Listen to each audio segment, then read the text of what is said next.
สดตักนะบอบนี่สดตักสระตักchỉ thao đá vót thì mục bèo vì hết cứ trời miền sra tắc mùi là ngày sra tắc nên phải giàu nè cô pinจะđòi phết chạy thì chúng mất sra tắc nắng trời đợt phơi đại khát mò mình tha sạt nào bớt rừng prum mai nhỉ sra tắc cứ phơi đầm mây ói đầm nang phết chạy cho chùm hay cái thơ sra tắc hay cái thơ nịa tiệt chân nịa hay nịa cứ mới ha phòng qua từ lơ thịt tắc phết chạy chúng á bông ồn chạy chúng nên cứ chỉ phải thôm để so sánh một phút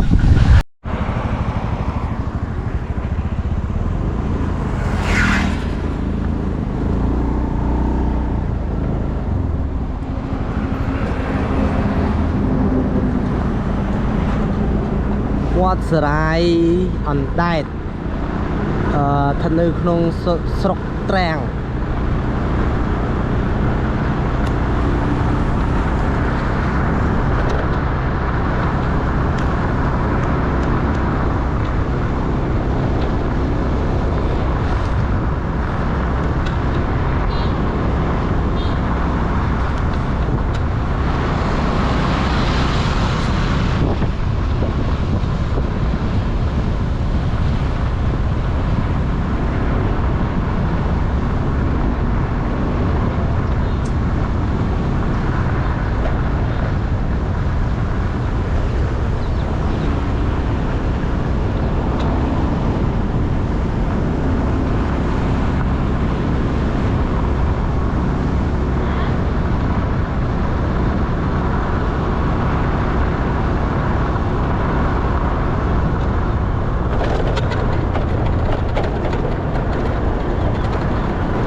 បាទសួស្តីអ្នកនរគ្នាថ្ងៃនេះខ្ញុំមកដល់វត្តមួយឈ្មោះថាវត្តស្វាយអនដែតបាទវីដេអូខាងដើមពុកម៉ែបងប្អូនបានឃើញនឹងទស្សនានៅសកម្មភាពដែលខ្ញុំថតតាមរយៈជិះម៉ូតូគឺស្រស់ស្អាតណាស់វត្តនេះហើយនេះគឺជាព្រះវិហារដែលមាននាគគួរឲ្យស្រឡាញ់តែម្ដងពុកម៉ែបងប្អូននាគក្បាល5ហើយមានក្បាច់រចនាស្អាតសូមបញ្ជាក់ថាវត្តនេះស្ថិតនៅក្នុងស្រុកទ្រាំងបាទស្រុកទ្រាំងតែស្ថិតនៅខេត្តតាកែវយើងហ្នឹងគឺឃុំ8មុំហ្នឹងហើយឈ្មោះថាវត្តស្វាយអណ្ដែតហ្នឹងហើយមើលទៅខ្ជូតតែម្ដងពុកម៉ែបងប្អូនព្រះវិហារពិតជាគេហៅថាបែបចាស់មែនប៉ុន្តែស្អាតបាទគួរចាប់អារម្មណ៍ព្រះវិហារនេះប្រហែលទៅតែលីបពោឡើងវិញទេពុកម៉ែបងប្អូនហើយចំណែក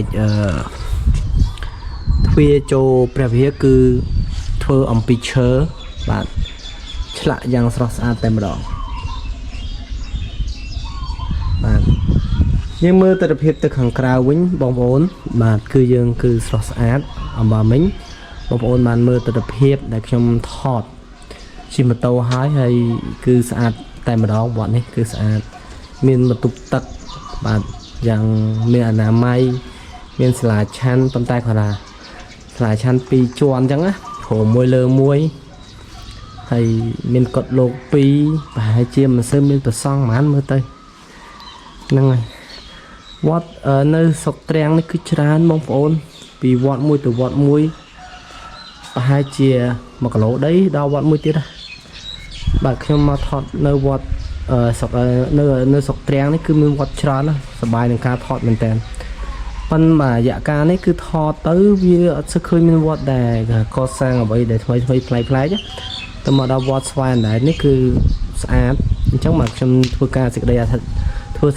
ប្បាយមិនដាក់ភ្លេងឲ្យបងប្អូនស្ដាប់ណាហ្នឹងហើយពុកម៉ែបងប្អូនសង្ឃឹមថាពុកម៉ែបងប្អូនស្រឡាញ់ពេញចិត្តនៅកម្មវិធីដែលខ្ញុំធ្វើនេះ content នេះគឺ content ថតទុកបានព្រោះវត្តគឺជាសម្បត្តិវប្បធម៌របស់ខ្មែរដែលយើងដឹងថាប្រទេសយើងគឺកាន់នៅព្រះពុទ្ធសាសនាអញ្ចឹងវត្តគឺជាកន្លែងទីសក្ការៈរបស់ពុទ្ធសាសនិកជនបានអញ្ចឹងយើងរិទ្ធវត្តមានថាសាសនាយើងក៏រិទ្ធតាមនឹងដែរប៉ុន្តែអ្វីដែលសំខាន់គឺវត្តនីមួយៗអត់សូវមានព្រះសង្ឃរស់នៅទេគង់នៅទេហើយនោះគឺជាព្រះដ៏ធំមួយបន្តិចទេខ្ញុំទៅថតហើយបងប្អូនស្រះនេះគឺមានប្រយោជន៍ណាស់គឺចាំមែនគឺទី1ទុកខែប្រាំងទុកទឹកបានច្រើនដើម្បីឲ្យប្រជារាស្ត្រគាត់យកទឹកទៅប្រើប្រាស់តាមតម្រូវការរបស់គាត់ឧទាហរណ៍មើលគូយន្តនេះគឺគាត់មកយកទឹកនៅវត្តដើម្បីយកទៅប្រើប្រាស់ឬយកទៅលក់ដូរអញ្ចឹងតាអាចអញ្ចឹងគឺងាយស្រួលក្នុងការចិញ្ចឹមប្រជាជននៅក្នុងតំបន់នេះដែរដោយសារតែតំបន់នេះប្រហែលជាអាចជីងដូងទៅបានអញ្ចឹងណាអញ្ចឹងមានស្រះទឹកលោកនេះទៅគ្រាន់យកទឹកហ្នឹងទៅប្រើប្រាស់តាមសេចក្តីត្រូវការរបស់គាត់ដូចជាយកទៅផឹកយកទៅហូបធ្វើអីផ្សេងៗអញ្ចឹងណាអាចយកទៅដាំបាយយកទៅមុជទឹកមុជអីចឹងទៅបាទគឺពេលដែលខ្ញុំធ្វើដំណើរចូលទៅតាមដំណាក់កាលនេះទៅតាមបាទកាន់ដៃនេះគឺមានអារម្មណ៍ថាត្រជាក់ស្រាប់ដោយសារខាងក្រោមហ្នឹងសុទ្ធតែទឹកណាបងប្អូននេះសុទ្ធទឹកស្រះទឹកជាធម្មតាវត្តពីមុខព្រះវិហារគឺត្រូវមានស្រះទឹកមួយហ្នឹងហើយស្រះទឹកមានប្រយោជន៍ណាស់ពោពេញទៅដោយភាពត្រជាក់ត្រជុំស្រះទឹកហ្នឹងត្រូវតែធ្វើឲ្យខាតហ្មងមិនថាសាសនាពុទ្ធឬព្រហ្មញ្ញស្រះទឹកគឺធ្វើដើម្បីឲ្យតំណាងភាពត្រជាក់ត្រជុំហើយគឺធ្វើស្រះទឹកហើយគឺធ្វើនាគទៀតអញ្ចឹងនាគគឺមានថាសម្គាល់ទៅលើធាតុទឹកភាពត្រជាក់ត្រជុំណាបងប្អូនត្រជាក់ជុំនេះគឺជាព្រះធំដែលស្រស់ស្អាតបំផុតនៅក្នុងវត្តនេះវត្តស្វាយអណ្ដែតស្អាតហើយយើងមើលពីនេះទៅគឺព្រះវិហារខ្ជូតតែម្ដងបាទនេះគឺព្រះវិហារខ្ជូតតែម្ដង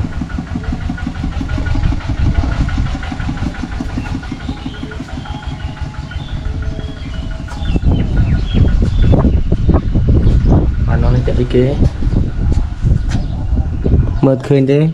គឺបិទចិត្តតែម្ដងមិននឹងស្អីគេទេតោះអូខេឥឡូវពុកម៉ែបងប្អូនខ្ញុំបញ្ចប់វីដេអូតែប៉ុណ្ណឹងជួបគ្នានៅ វីដេអូបន្តទៀតជាមួយនឹង content ផ្សព្វផ្សាយអំពីវត្តរបស់ពុទ្ធសាសនាហ្នឹងហើយបាយបាយ